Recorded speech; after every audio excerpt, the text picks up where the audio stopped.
Welcome to EPG Pathshala. I am Dr. Rukhsana Rahman.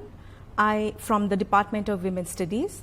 I will be speaking on UNHCR's Guidelines on the Protection of Refugee Women, 1991.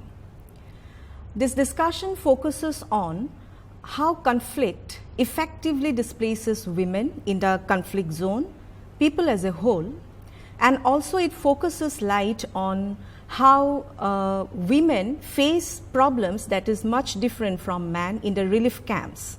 It also focuses on how the growing awareness of the international agencies for the special needs for women and displaced women. This lecture is divided between many modules, and this is the first module, and this discusses on the various sections of the protection of the guidelines on the protection of the refugee woman 1991.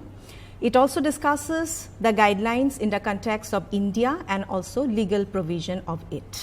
The UNHCR claims, I quote, "We work to ensure that everybody has the right to seek asylum and find safe refuge, having fled violence, persecution, war, or disaster at home. Since 1950, we have faced multiple crises on multiple continents and provided vital assistance to refugees, asylum seekers, internally displaced and stateless people, many of whom have nobody left to turn to. We help to save lives and build better futures for millions forced from home."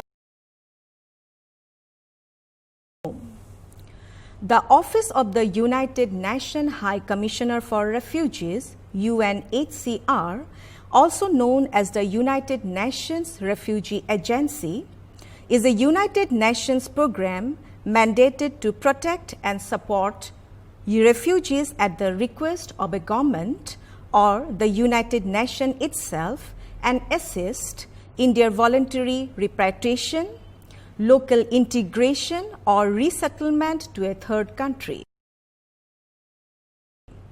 Its headquarters are in Geneva, Switzerland, and is a member of the United Nations Development Group. The UNHCR has won 2 Nobel Peace Prizes, once in 1954 and again in 1981. Conflicts are often driven by racial, ethnic, religious, or political divisions, because of which more than 5 lakhs people are affected every year all over the world. The magnitude of this problem can be assessed if one looks at the case of Sudan. Sudan is considered to be one of the most war-torn parts of the world. Currently, the quote, "South Sudanese population at large is bearing the brunt of the conflict, with some 1.4 million of people uprooted by the end of 2014. Over half of the population of Sudan are displaced and depends on humanitarian aid.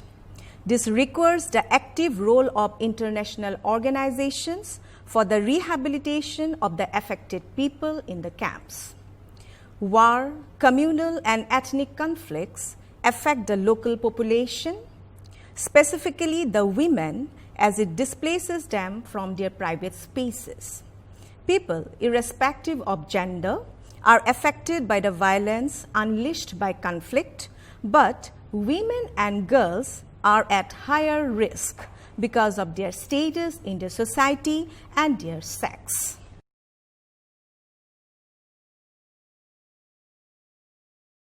Well, looking into the history, after the end of the Second War, with lakhs of people homeless and displaced, the International Refugee Organization IRO was founded by the United Nations in 1947.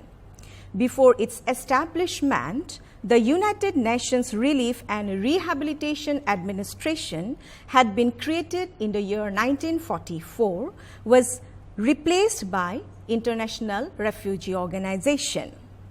This was the first time that an international agency had been established to deal holistically with the refugee problem.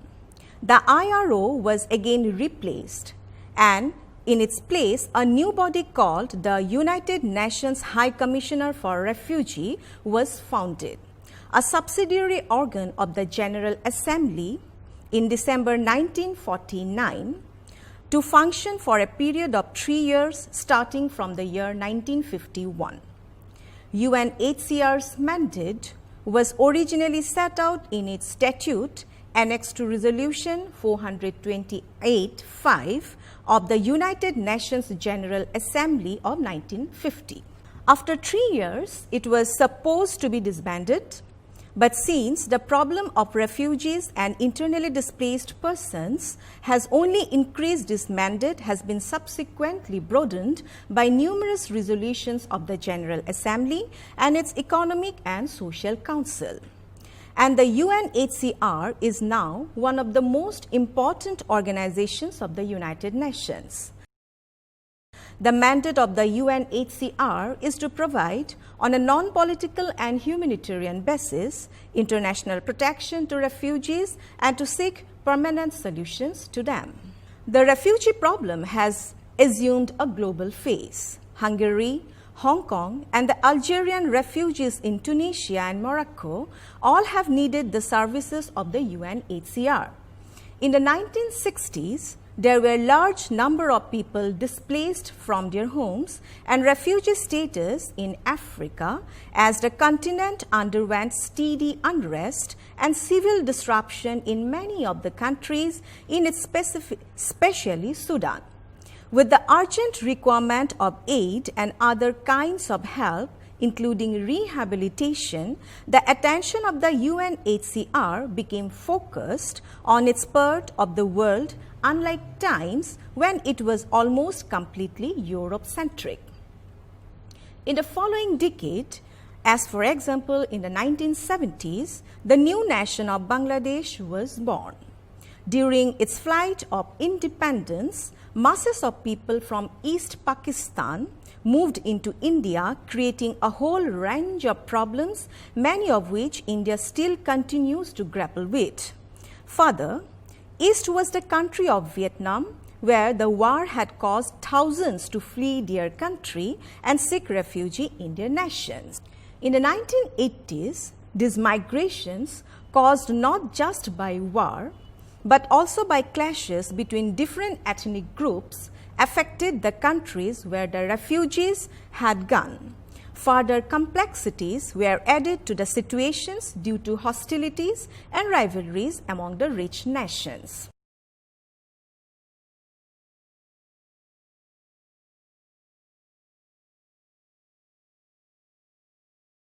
In the summer of 2015, Europe experienced the highest influx of refugees since the Second World War. Why?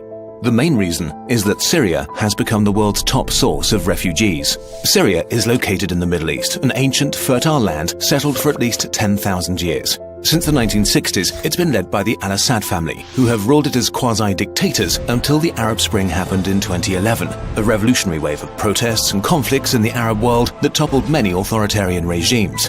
But the Assads refused to step down and started a brutal civil war. Different ethnicities and religious groups fought each other in changing coalitions. ISIS, a militaristic jihadist group, used the opportunity and entered the chaos with the goal to build a totalitarian Islamic caliphate. Very quickly, it became one of the most violent and successful extremist organizations on earth. All sides committed horrible war crimes using chemical weapons, mass executions, torture on a large scale, and repeated deadly attacks on civilians. The Syrian population was trapped between the regime, rebel groups, and the religious extremists. A third of the Syrian people have been displaced within Syria, while over 4 million have fled the country. The vast majority of them reside now in camps in the neighboring countries, who are taking care of 95% of the refugees, while the Arab states of the Persian Gulf together have accepted 0 Syrian refugees, which has been called especially shameful by Amnesty International. The UN and the World Food Programme were not prepared for a refugee crisis on this scale. As a result, many refugee camps are crowded and undersupplied, subjecting people to cold, hunger, and disease. The Syrians lost hope that their situation will be getting better anytime soon, so many decided to seek asylum in Europe. Between 2007 and 2014, the European Union had invested about €2 billion in defences, high-tech security technology and border patrols, but not a lot in preparation for an influx of refugees. So it was badly prepared for the storm of asylum seekers. In the EU, a refugee has to stay in the state they arrived in first, which put enormous pressure on the border states that were already in trouble. Greece, in the midst of an economic crisis on the scale of the Great Depression, was not able to take care of so many people at once, leading to terrible scenes of desperate, hungry people on islands usually reserved for tourists. The world needed to come together and act as a united front, but instead it has become more divided. Many states downright refused to take in any refugees, leaving the border states alone in their struggle. In 2014, the UK lobbied to stop a huge search and rescue operation called Mare Nostrum that was designed to stop asylum seekers from drowning in the Mediterranean. The idea seems to have been that a higher death toll on the sea would mean fewer asylum seekers trying to make the journey. But of course, in reality, that's not what happened. The perception of the crisis around the world suddenly changed when photos circulated of a dead boy from Syria found lying face down on a beach in Turkey. Germany announced that it will, without exception, accept all Syrian refugees and is now preparing to take in 800,000 people in 2015. More than the entire EU took in 2014, only to impose temporary border controls a few days later and demand an EU-wide solution. All over the West, more and more people are beginning to take action, although support for asylum seekers has mostly come from citizens, not from politicians. But there are fears in the Western world: Islam, high birth rates, crime and the collapse of the social systems. Let's acknowledge this and look at the facts. Even if the EU alone were to accept all 4 million Syrian refugees and 100% of them were Muslims, the percentage of Muslims in the European Union would only rise from about 4% to about 5%. This is not a drastic change and will certainly not make it a Muslim continent. A Muslim minority is neither new nor reason to be afraid. Birth rates in many parts of the Western world are low, so some fear asylum seekers might overtake the native population in a few decades. Studies have shown that even though birth rates are higher among Muslims in Europe, they drop and adjust as the standard of living and level of education rises. Most Syrian refugees already are educated. The birth rate in Syria before the civil war was not very high, and the population was actually shrinking, not growing. The fear that refugees lead to higher crime rates also turns out to be wrong. Refugees who become immigrants are less likely to commit crimes than the native population. When allowed to work, they tend to start businesses and integrate themselves into the workforce as fast as possible, paying more into the social systems than they extract from them. Solutions became more and more difficult to find, and the UNHCR became deeply involved in these issues. UNHCR's guidelines on the protection of refugee women 1991 follows. I quote, UNHCR's Executive Committee has acknowledged that while forcibly displaced men and boys also face protection problems, women and girls can be exposed to particular protection problems related to their gender, their cultural and socio-economic position, and their legal status.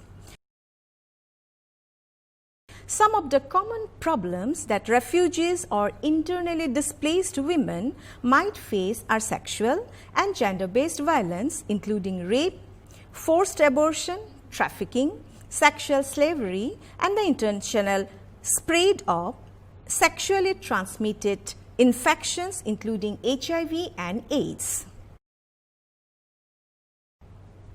It is only recently that women's problems have been dealt with separately, and international guidelines have been issued by the United Nations High Commissioner for Refugee 1991. A separate handbook, I quote, UNHCR Handbook for the Protection of Women and Girls, unquote, 2008, focusing primarily on women and their betterment in the camps, have been formulated. While looking at the United Nations High Commissioner for Refugee guidelines on the protection of refugee women in 1991, refugees are people who are unable to or unwilling to return to their country of origin owing to a well-founded fear of being persecuted for reasons of race, religion, nationality, membership of a particular group, or political opinion. The international community is confronted with the task of 1. Ensuring protection to refugees, and 2. To people who are uprooted from their homes and live in different localities within the territorial boundaries of a country.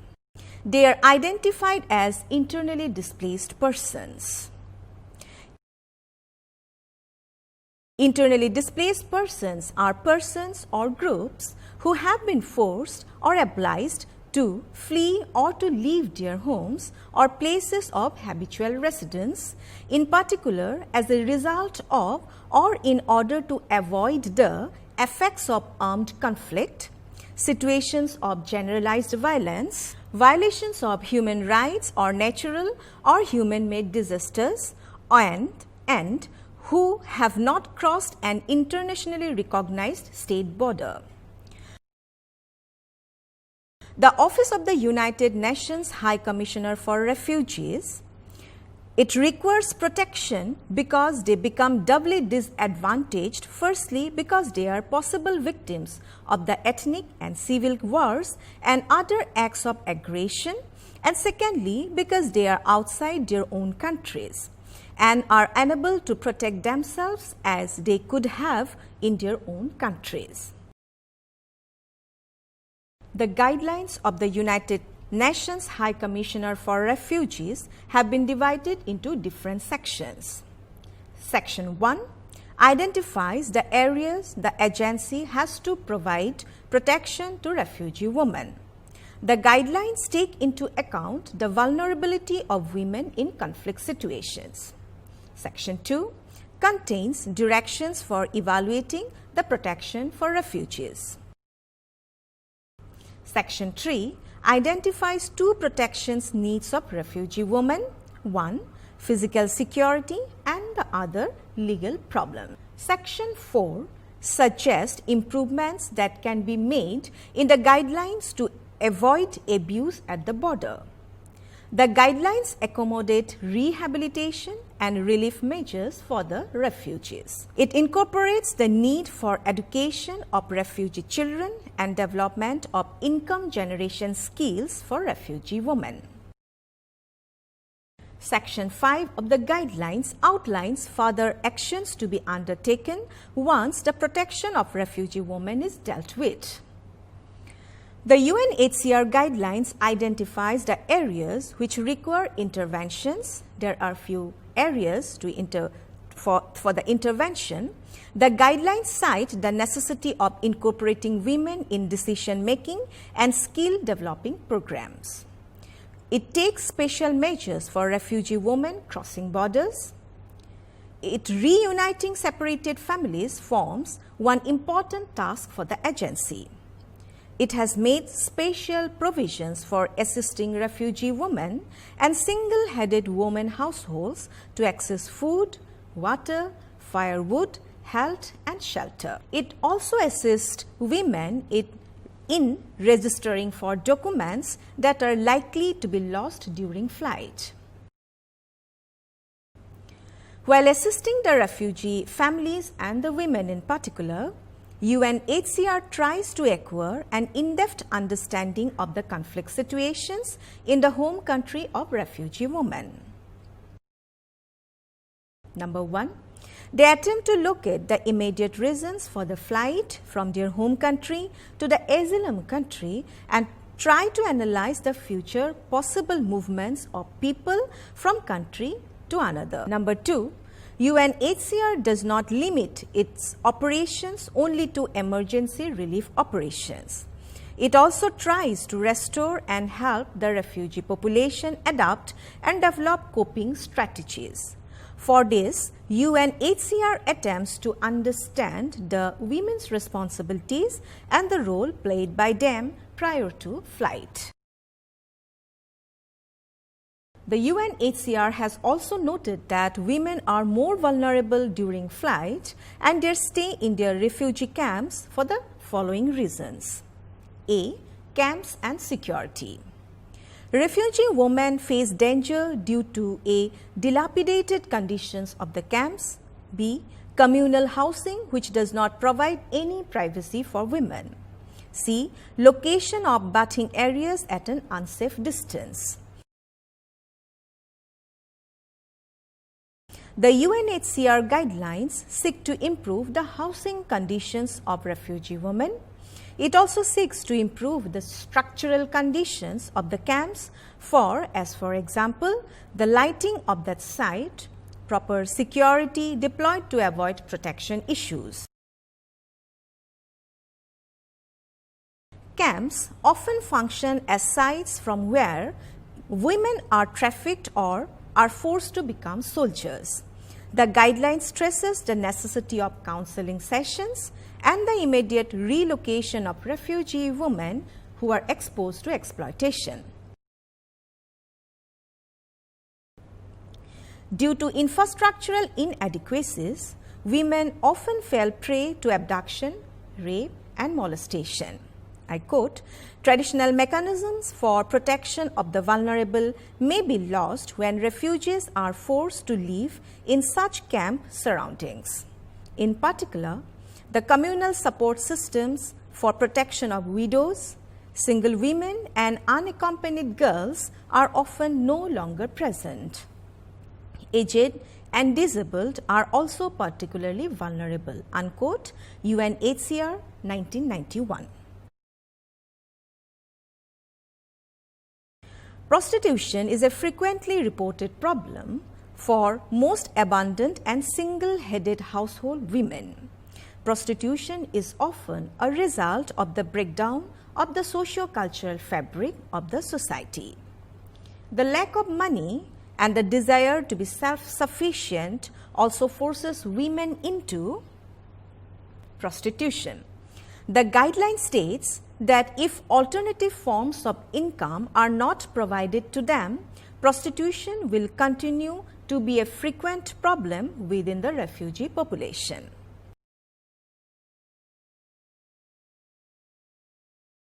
B.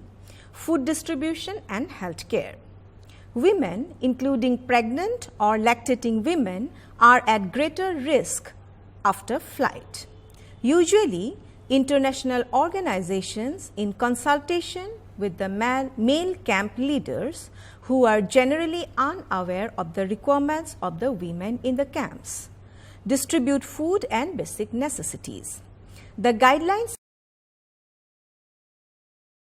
suggest that refugee women should be consulted in matters regarding the kind of food required before distribution. It also stresses the need to, I quote, "monitor the nutritional status of women and children to identify problems in food distribution," unquote, UNHCR 1991.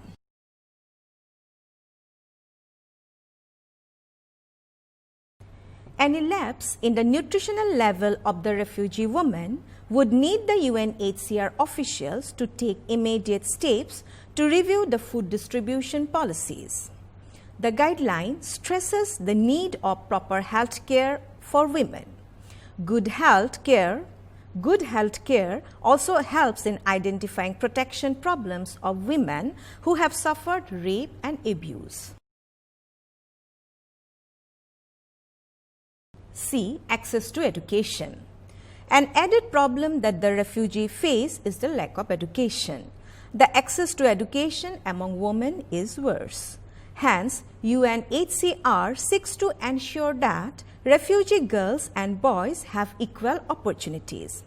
Access to primary education with the aid of national scholarships would help to ensure implementation of developmental programs meant for women and girls.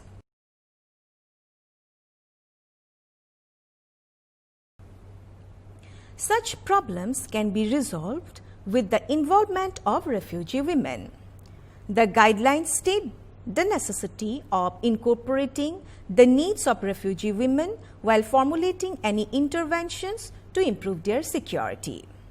UNHCR also takes into account the proper documentation and registration of refugee women for further help and assistance.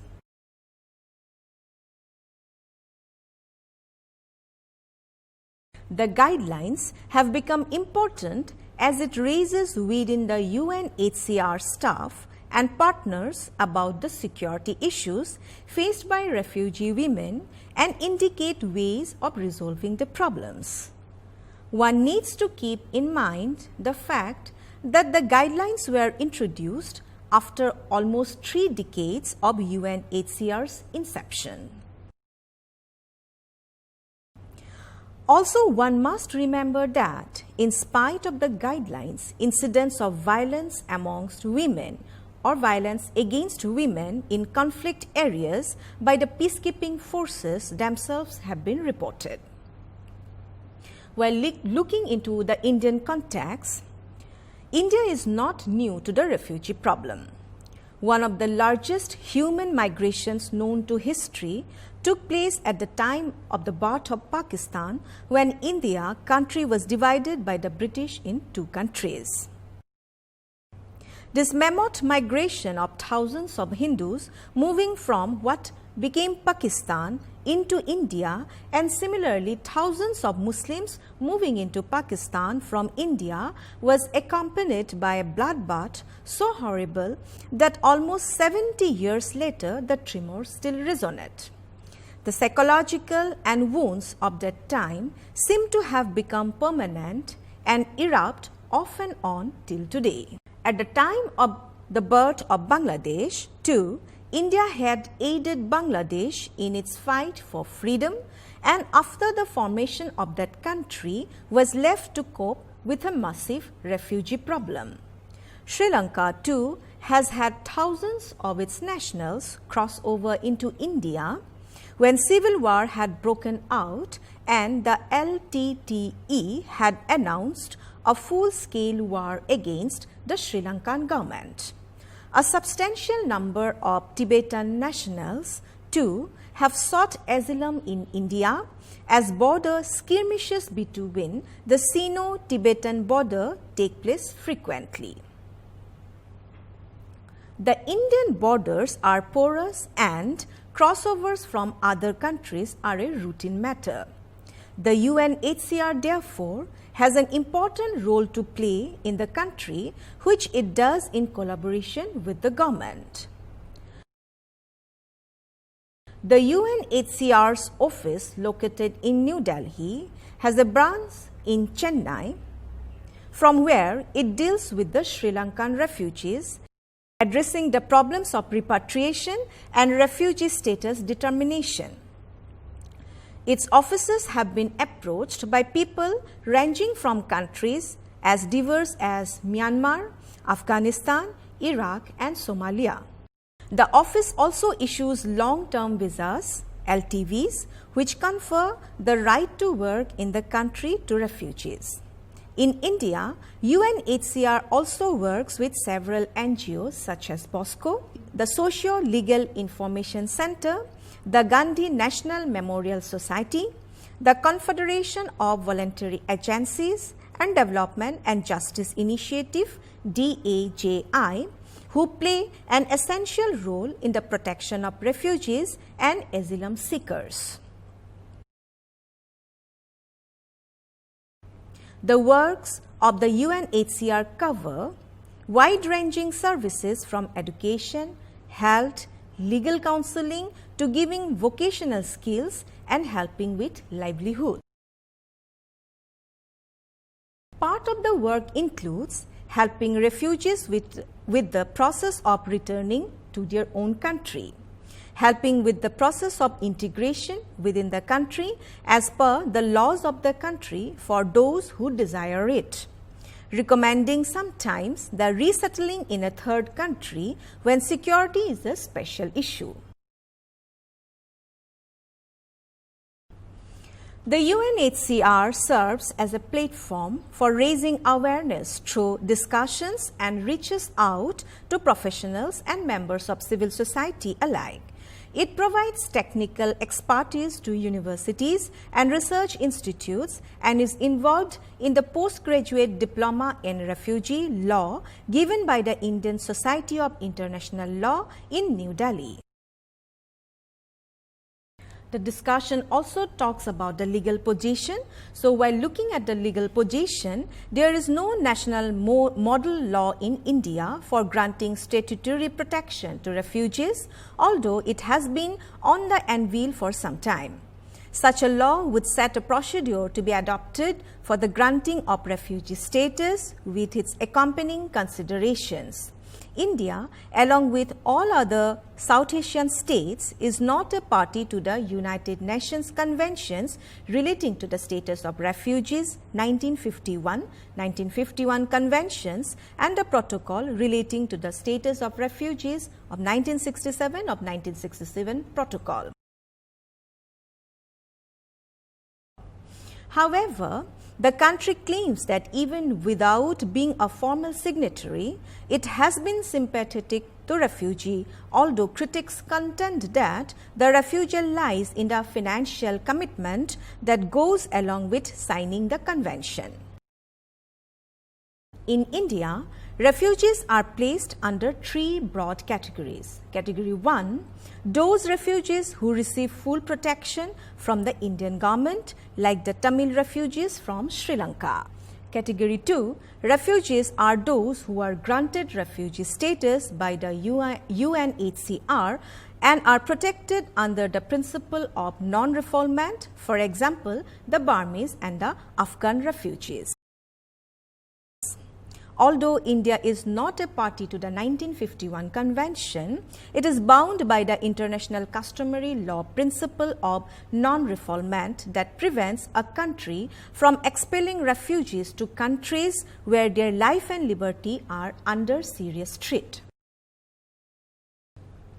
Category 3, these are the refugees who are neither recognized by the Indian government nor the UNHCR but have entered India and assimilated into the local community. For example, Chinese refugees from Burma living in the state of Mizoram. SAH RDC, Refugee Protection in India, October 1997. Thank you.